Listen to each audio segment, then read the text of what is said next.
Disinformation is the purposeful attempt to take information, distort it, twist it, manipulate it in order to disseminate it to others for personal and political gain.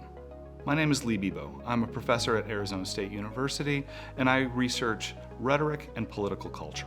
I've been studying far-right movements, and particularly conspiracy theories and anti-immigrant efforts, since 2007. I am interested in how narratives on the political right stretch between the extreme and the mainstream, and those narratives can be used to both disavow the extreme, but also mobilize and radicalize the mainstream. In particular, I'm focused on how narratives of the political right are used to stop and halt and derail political and social transformation. There are strong parallels in history to help us understand what is happening in the United States today and in Arizona in particular. Let's think about the 1950s. In the 1950s, there wasn't a law that stopped black people from voting, but there were laws that said, well, you have to pass this literacy test, or oh, you have to pay this poll tax, or maybe there wasn't necessarily always laws, but there were intimidation tactics by vigilante groups like the Klan or maybe even the Conservative Citizens Council. Right? Today, we don't have laws saying that X community cannot vote. What we have is a reduction in the number of polling places. We have an elimination of the ability to collect ballots from our friends and neighbors so that we can assist them in voting. And we also have intimidation tactics yet again. We've had this recently in Mesa, Arizona, and other polling places where people are coming dressed in tactical gear, armed, covering their faces so that they cannot be identified, and they are filming people who are trying to vote. And in doing so, they're intimidating voters. Disinformation is not new. Conspiracy theories are not new. One of the strongest parallels that I see to today is the 1950s and the Red Scare. At that time, there was a hysteria that there was, a communist behind every door. Communists had infiltrated the United States government, and everybody was susceptible, and people ended up being blacklisted and losing their jobs and losing their ability to provide for their families.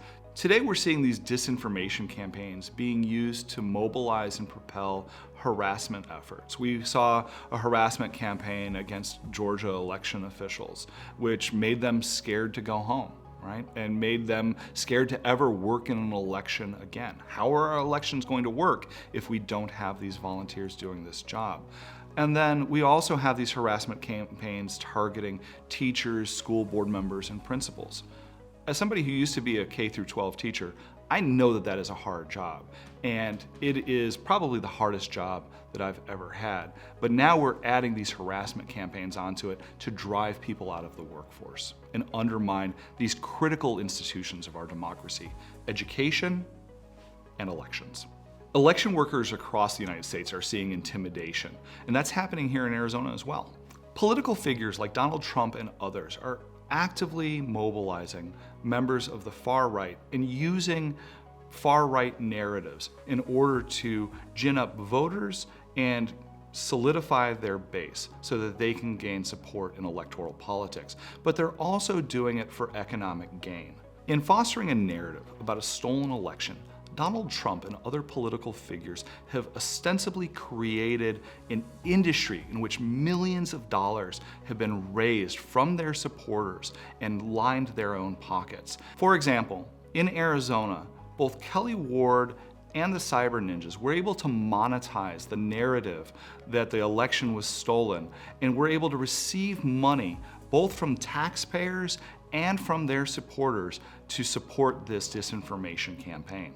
What we see is a cycle where a disinformation campaign begins, it creates a sense of fear, it's able to be monetized, supports more disinformation, augments the sense of fear, becomes monetized again, or maybe not monetized but used for political gain, and then more disinformation. Because these disinformation campaigns stoke a sense of fear, anxiety, and victimization, those who ascribe to them may easily be incited to violence. We see this in particular with the January 6th insurrection at the Capitol, You have far-right extremist groups like the Oath Keepers and 3%ers and the Proud Boys, but you also have everyday Americans flying across the country and storming a Capitol. Why? Because they were lied to. Because they were told that they were the victims of a corrupt and stolen election. This political rhetoric in this environment threatens the very structure and stability of our democracy. Our democracy and our government is based on the will of the people. We call this a social contract. But if the people believe these lies, if they believe that the government was falsely instituted, if the government is working against them, then they will lose faith in their elected leaders. Regardless of who wins this election, when people believe these lies, they lose faith in the government. You can get the latest information on voting procedures in your county at azcleanelections.gov. We need to fight disinformation by using our votes. Go to onearizona.org/voting and make your plan to vote today.